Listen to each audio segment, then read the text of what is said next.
अस्सलाम वालेकुम। SM news के साथ मैं हूं सैयद मुक़द्दर रज़ा। एसएम न्यूज़ स्टूडियो में खुशामदीद। खबरों के सिलसिले को मज़ीद आगे बढ़ाते हुए खबर शामिल करते हैं लाहौर से। लाहौर पुलिस का सोशल मीडिया पर हवाई फायरिंग और असला की नुमाइश करने वालों के खिलाफ घेरा तंग, 3 मुलजिमान को गिरफ्तार कर लिया गया है। इसी हवाले से मज़ीद बात कर लेते हैं अपने नुमाइंदे अल्लाह वसाया से। जी अल्लाह वसाया, बताइएगा क्या तफसीलात हैं आपके पास?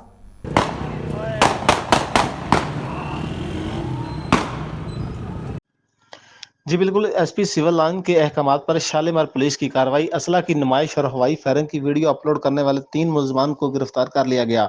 एसएचओ शालीमार आसिफ हमीद के मुताबिक फायरिंग करने वाला मरकजी मुलजिम साकिब डोगर, शेख भट्ट, कबीर मसीह गिरफ्तार कर लिया गया है और दीगर साथियों की गिरफ्तारी के लिए छापे मारे जा रहे हैं।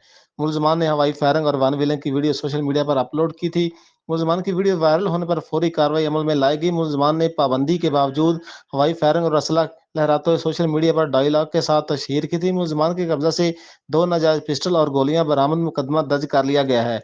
एसपी सिविल लाइन का कहना है कि बरवक्त कार्रवाई पर एसएचओ शालीमार और टीम को शाबाश देता हूं। नाजायज असला और उसकी नुमाइश करना कानूनन जुर्म है। ऐसा करने वालों से आनी हाथों से निपटा जाएगा। जी बहुत शुक्रिया अल्लाह वसाया तफसीलात से आगाह करने के लिए। अब तक के लिए इतना ही। मज़ीद खबरों के लिए देखते रहिए एसएम न्यूज़।